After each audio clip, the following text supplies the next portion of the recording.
Ako pala, nakatatlo pala ako sa kanya. Tatlo? Bakit lagi ko nakakalimutan yun? That's when we got really close. Masasabing nakilala ko isang malaking karangalan and nagpapasalamat talaga ako. Nakilala ko siya ng ganun ka-close. Yun. It came to a point na sabi niya sa akin, pwede ba kitang kunin? Na? Ano po, kunin mo ko ng ano atikay. Kasi ganun ako. Sabi niya, gusto ko kunin na ano.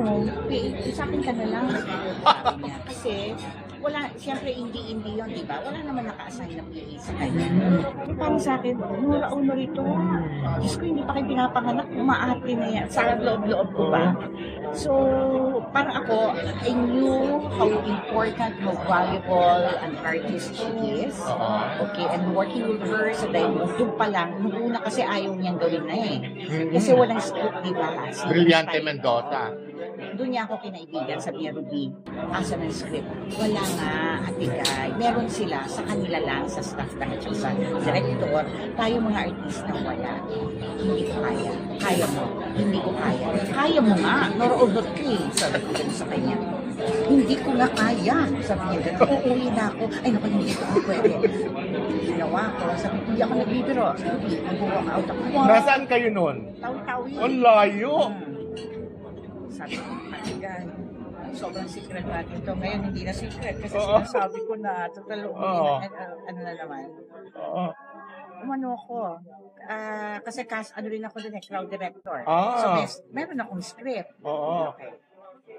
So, sabi ko, may papakita ko sa inyo script, pero talagang taga mo sa bato, hindi mo ako, dahil matatanggal ako sa trabaho. Sabi niya, sabi niya, sabi ko, huwag kang mag-memorize, kasi yun yung ayaw na ayaw nito. Yan. Sabi ko, alam mo na naman, sabi niya, hindi nga dapat alam ko yung mga lines. Wala ka nga i-memorize sa lines. Importante lang kung ano yung eksena, ano yung ganapot sa eksena, gano'n. Yun lang. Tapos, hindi ko kaya, ganyan. So, sa lahat ng mga ano nila ni Bembol, kasama ako. Kaya training sila ng paano mag-weave, paano mag-sagwan, gano'n, the immersion process. So, lagi niya kasama. Naging close na ako. Dahil gano'n, pinangatawanan ko na parang PA niya ako. So, ako nag-aabot ng ano niya. Kasi siguro, dahil artista rin ako, alam ko yung pangangat So, ayun, sinelas, bilis, pagkaahon sa nakaabot na kagad ako sinelas. Tapos, tuwan-tuwa siya sa akin. Kasi nga, sabi niya, pwede bang sa akin ka na lang? Saan? Sabi ko na, kukunin kitang pwede. Hindi pwede, ate Guy. Bakit? Kanino, ayaw mo ba ako? Hindi mo ba ako mahal? Ate Guy, pangarap ko maging ikaw eh. Tawa siya ng tawa. Pwede. Kasi noon, every morning, pag susunduin kami ng service, siya kasi meron siyang sariling villa na pinagawa yun. Brand new ng Sultan. Kung sino yung nag-host sa amin sa Tawi-Tawi, pinagawan siya ng bagong villa. Oo, doon kami sa parang resort, maganda rin. Pero yung kanya bago, brand new. So pag susunduin in the morning, mauuna ko, request niya, nakasabay ako tayo sa service. Tapos, saka siya dadaanan. Doon ko nakita, doon ko na-witness yung generosity niya. Na, ako pa hindi naman ako showbiz talaga, laki yung teatro ko. So, napaka-prangka ko sa kanya. So, basta nun, sumweldo na last day, ganyan. Tapos, meron pang dumating na pera, may ginawa pa kaming pera, punong-puno yung, belt bag. Kumusta pa nila, hindi ko alam kung magkapasa makapal. Sabi ko, ito na yung listahan daw ng mga, buong staff and crew and pati artista. So, taga-silid kami sa envelope, ganyan. Tapos, sabi ko, bakit mas malaki dun sa sa direktor o sa ganito? Kasi di ba, hindi, wag na, maraming pera yun, ganyan ako. Para pareho na lang, kasi gusto ko, ate Guy, may marunong matira sa'yo. Kahit wala. So, hindi pwede. Sabi ko ganyan. Tapos, maya-maya, okay na yun sa mga, yung naka-envelope. Hindi pa na, doon, hindi pa tumigil. Alam mo, bawat yung security niya doon, 2 truck ng soldiers. Hindi ako nagbibiro, as in truck. Alam mo yung sa para sa gera. Kasi nakakatakot, tawi-tawi. Pero hindi naman alaga-alaga kami. Pero just to make sure na siya, di ba? Hindi makikidnap or whatever, well protected. Meron siya 2 truck. So, lahat yun binigyan. Mula sa lahat. bukod pa doon, yun nga kami ang production staff, bukod pa doon, yung kunwari may babati sa kanya, naalala ko to may bumati, na ay, ang ganda kapag naka-blower ka, tekay, abot. Uy, inabotan mo na yung bakla, tama na, inabotan ka na. Tapos ang pang nasa ko, Ate Guy, nangangalahati niya, paubos na yung nasa mo. Hindi ko alam how much is. Tapos sabi niya, diba sabi mo sa akin, maging prangka ako sa'yo, maging totoo, kaya nga kita gusto eh.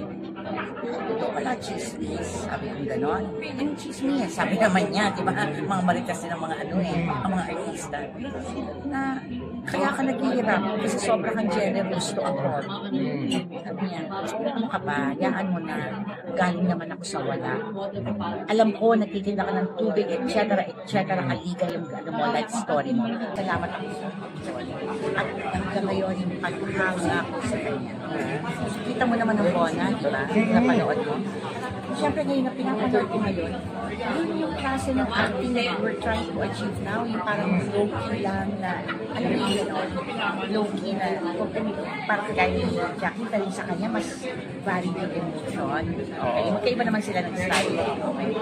Pero yun, that kind of acting, yun yung gusto natin ma-achieve, that kind of cinematic acting.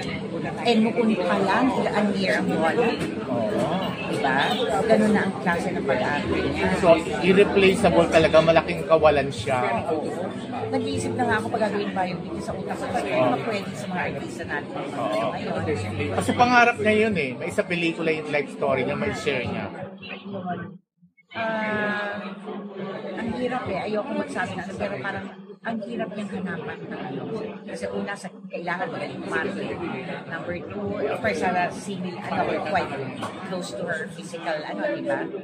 Pero more than anything, yung iba yung intensity. Kasi nakatrabaho ko rin naman si Extra. Oo, who's also an excellent actress.